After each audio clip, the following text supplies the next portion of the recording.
सारद से बकता चिरजीव लोमसते अधिकाने एते भय तो कहा तुलसी जो पैराज बलोचन राम न जाने। यदि कमल लयन भगवान श्री राम जी को नहीं जाना तो सब उसका बेकार है। यदि भगवान के चरण कमलों की भक्ति नहीं है और सब कुछ है तो सब बेकार, भक्ति के बिना सब बेकार। भजन हीन गुण सब सुख ऐसे,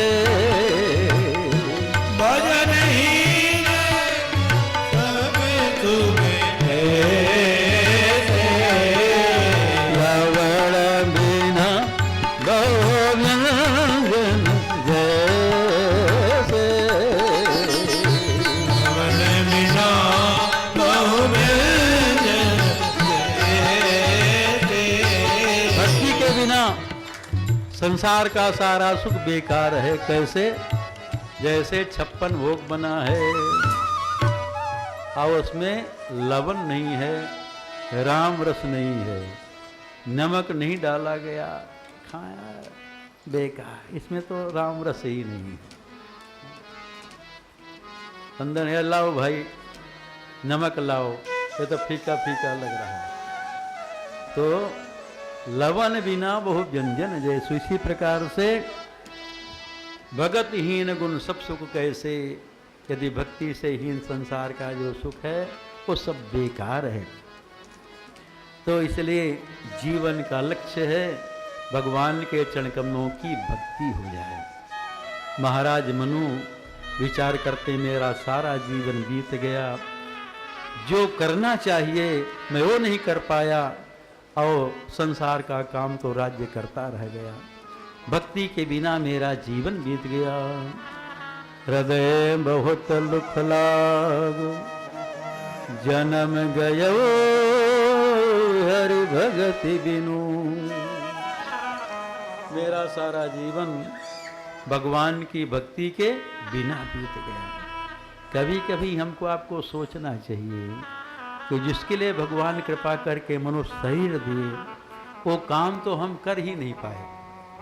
अब मेरा अंत समय आ गया, जिसको करने के लिए ठाकुर जी समय दिए वो हम किए नहीं और दूसरे काम में फंसे रह गए। सोचना चाहिए कि सारा जीवन बीत गया, मैं भगवान की भक्ति नहीं कर पाया। इसलिए जब ऐसा मन में सोचेंगे, पश्चाताप करेंगे तो धीरे धीरे भगवान की भक्ति बनने लगेगी, करने लगेंगे। और लक्ष्य भक्ति होना चाहिए। संसार का एक कमाना खाना लक्ष्य नहीं है। कमाना खाना सोना तो गधा कुत्ता बिल्ली भी करता। सारी क्रियाएं एक समान होती हैं, कोई अंतर नहीं है। भगवान को, मनुष्य को ज्ञान है हमको क्या करना चाहिए और क्या नहीं करना चाहिए। तो इसका ज्ञान केवल मनुष्य को है। पशु और जितनी 84 लाख योनियां हैं मनुष्य शरीर में किए हुए कर्म के फल को भोगने के लिए मिली। मनुष्य शरीर में जो कर्म किया जाता है उसी को के फल को भोगने के लिए दूसरी योनियां हैं। गधा बन गए, सुअर बन गए, कुत्ता बन गए, बिल्ली बन गए, उसी का फल है। मनुष्य जीवन का ये फल नहीं है विषय भोग। इसका फल क्या है? गोस्वामी भगवान श्री राम जी कह रहे हैं अपने पूर्वजों को उपदेश करते हुए कि मनुष्य शरीर प्राप्त करने का फल विषय भोग नहीं है। विषय भोग तो देवता लोग करते हैं लेकिन वहां भी उनको संतोष नहीं होता। स्वर्गौ स्वल्प अंत दुखदाई।